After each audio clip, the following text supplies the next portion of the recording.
आज की वीडियो में हम वर्डप्रेस के अंदर जो टूल्स का सेक्शन अवेलेबल है, ये जो लेफ्ट साइड पे आप देख रहे हैं इस टाइम पे मेन्यू आइटम एक्टिव है। तो इसकी डिटेल्स को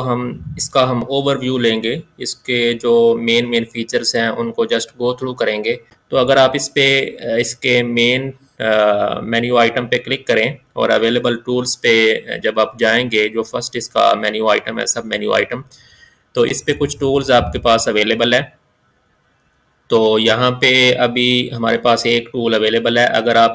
कैटेगरीज को टैग्स में कन्वर्ट करना चाहते हैं, जो आपकी पोस्ट के अंदर जो कैटेगरीज हैं इनको अगर आप टैग्स के अंदर कन्वर्ट करना चाहते हैं, या टैग्स को अगर आप कैटेगरीज के अंदर कन्वर्ट करना चाहते हैं, तो बजाय ये काम आप मैनुअली करें तो उसके लिए वर्डप्रेस आपको एक टूल प्रोवाइड करता है। तो आप इस पे जाके तो इस टूल को इस्तेमाल करते हुए अपनी कैटेगरीज को टैग्स में और टैग्स को कैटेगरीज के अंदर कन्वर्ट कर सकते हैं। इसी तरह अगर आप इंपोर्ट पे जाएं, जो दूसरा मेन्यू ऑप्शन अवेलेबल है,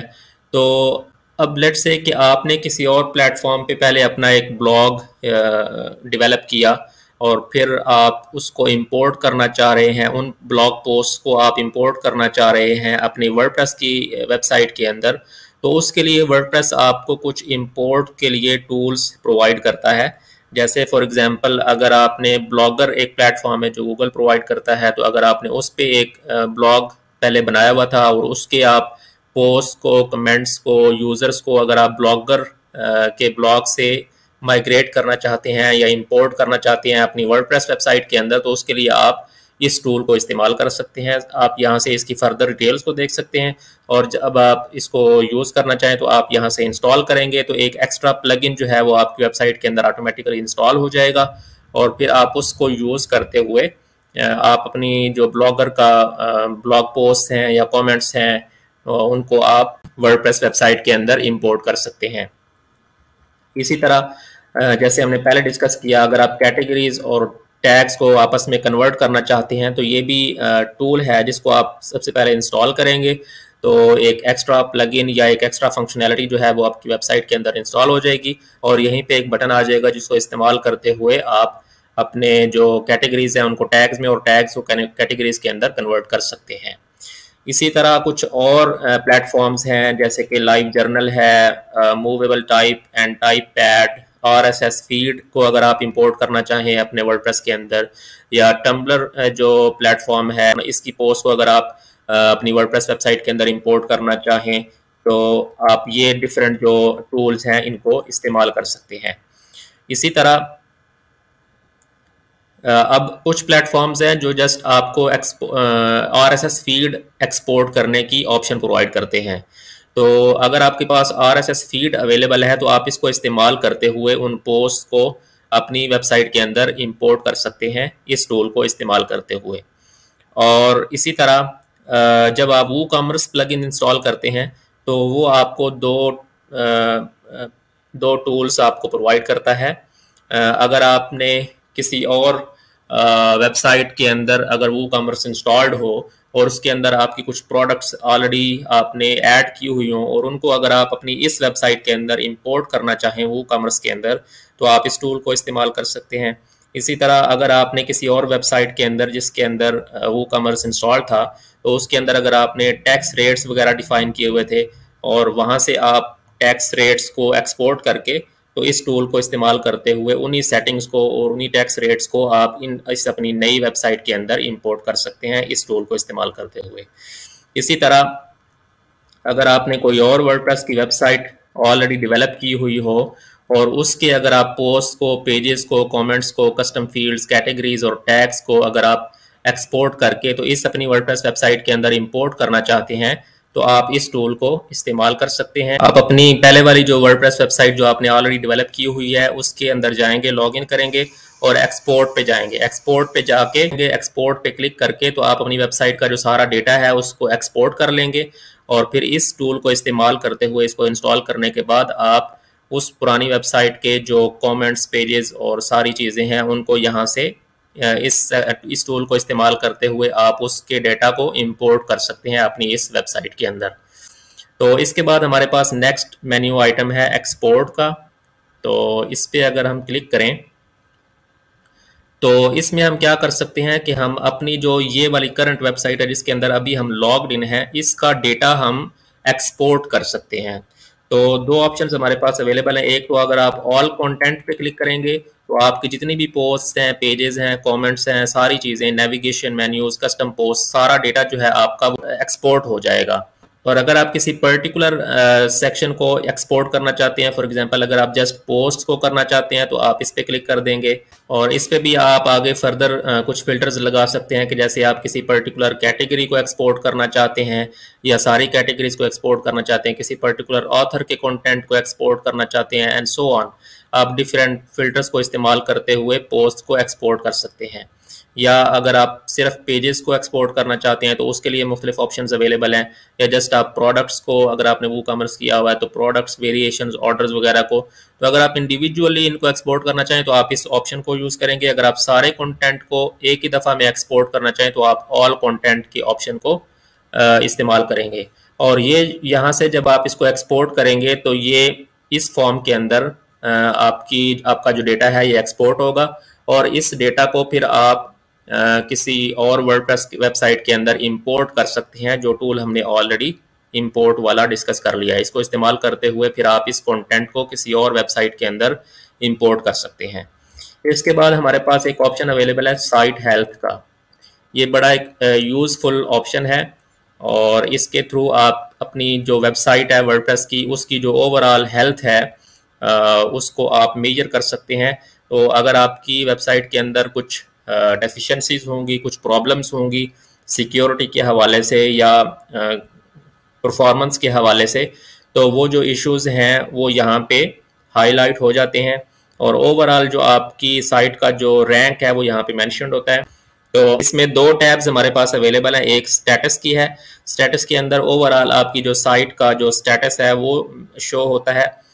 यहाँ पे आपके जो अगर कोई फॉर एग्जांपल क्रिटिकल इश्यूज हैं तो उसकी इंफॉर्मेशन आपको यहाँ पे शो हो जाएगी। जैसे हमारी वेबसाइट के अंदर अभी इसने बताया हुआ है कि 5 रिकमेंडेड इम्प्रूवमेंट्स हैं जो आप अपनी इस वेबसाइट के अंदर कर सकते हैं, जिससे आपकी जो वेबसाइट है वो मज़ीद इम्प्रूव हो जाएगी। तो यहाँ पे ये कुछ टास्क मेंशन हैं, तो आप इनकी इस पे क्लिक करके इसकी फर्दर डिटेल्स को आप यहाँ से स्टडी कर सकते हैं और फिर उनको अकॉर्डिंगली आप इम्प्लीमेंट कर सकते हैं। और यहाँ पे ये कैटेगराइज्ड भी हैं कि फॉर एग्जांपल ये वाला जो टास्क है ये सिक्योरिटी से रिलेटेड है, ये चीज़ अगर आप करेंगे तो आपकी वेबसाइट की जो परफॉर्मेंस है वो इंक्रीज हो जाएगी एंड सो ऑन। और जो टेस्ट आपकी वेबसाइट ने पास किए हुए हैं उनकी डिटेल्स भी यहाँ पे मैंशनड होती है। और इसके बाद हमारे पास एक इन्फो का टैब है, तो इस पे अगर हम क्लिक करें तो अपने साइट से रिलेटेड जो यूज़फुल इंफॉर्मेशन है वो आप यहाँ से देख सकते हैं। आप इंडिविजुअल टैब्स पे क्लिक करेंगे तो आपको फर्दर जो डिटेल्स हैं वो शो हो जाएंगी। फॉर एग्जांपल वर्डप्रेस से रिलेटेड जो इंफॉर्मेशन है कि आपकी जो इस टाइम पे वर्डप्रेस का वर्जन कौन सा यूज़ हो रहा है, आपकी साइट की लैंग्वेज कौन सी है, आपकी साइट का यूआरएल क्या है, परमालिंक का स्ट्रक्चर क्या है एंड सो ऑन। जो वर्डप्रेस से रिलेटेड इन्फॉर्मेशन है वो आपको यहाँ पे शो हो जाती है। इसी तरह जो डायरेक्टरीज से रिलेटेड इन्फॉर्मेशन है और डायरेक्टरीज के अंदर क्या क्या, किस डायरेक्टरी का, किस फोल्डर का कितना साइज है, तो उससे रिलेटेड जो इन्फॉर्मेशन है वो इस टैब के अंदर अवेलेबल है। इसी तरह एक्टिव थीम कौन सी है आपकी, इनएक्टिव थीम्स कितनी है, एक्टिव प्लगइन्स कितने हैं, मीडिया हैंडलिंग से रिलेटेड जो इन्फॉर्मेशन है, आपका जो सर्वर है, जो होस्टिंग से रिलेटेड बाज़ औक़ात आपको इन्फॉर्मेशन चाहिए होती है कि आपकी जो वर्डप्रेस वेबसाइट है वो इस टाइम पे किस होस्टिंग किस सर्वर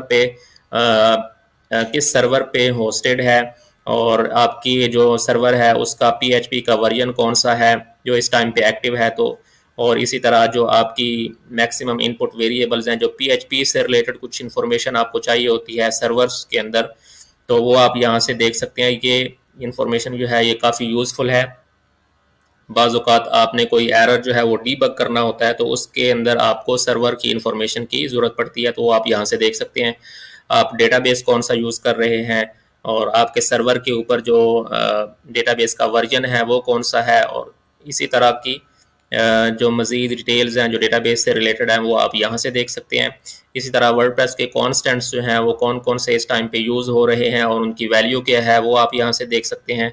और फाइल सिस्टम से रिलेटेड जो इन्फॉर्मेशन है वो इस टैब के अंदर अवेलेबल है कि कौन सी वर्डप्रेस की डायरेक्टरी जो है उसकी एक्सेस परमिशन जो हैं वो किस तरह की हैं, उसके अंदर आप डेटा को राइट कर सकते हैं या जस्ट आप उसको रीड कर सकते हैं। तो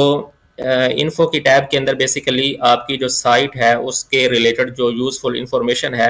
वो यहाँ पे अवेलेबल होती है, और आप इस बटन को क्लिक करके इस सारी इंफॉर्मेशन को कॉपी कर सकते हैं और किसी फाइल के अंदर उसको ऐड कर सकते हैं। फिर हमारे पास नेक्स्ट एक टूल अवेलेबल है, एक्सपोर्ट पर्सनल डेटा। तो इस पर अगर आप क्लिक करें तो आप किसी यूज़र का डेटा अगर एक्सपोर्ट करना चाहें तो वो उस यूज़र का आप यूज़र नेम ऐड कर सकते हैं या उसका ईमेल एड्रेस ऐड करके तो आप उस यूज़र का जो डेटा है वो एक्सपोर्ट कर सकते हैं, या उसको ईमेल के ऊपर यहाँ से अगर आप इस चेक बॉक्स को क्लिक कर देंगे तो जो भी उस यूज़र का डेटा होगा वो आप उस यूज़र को यहाँ से इस बटन पे क्लिक करके तो उस यूज़र को आप वो डेटा सेंड कर सकते हैं। तो ये कुछ लॉज थे जो इम्प्लीमेंट हुए हैं रिसेंटली, जिसमें आपकी ये जिम्मेदारी होती है कि अगर आपसे यूज़र जो है वो अपना डेटा डिमांड करता है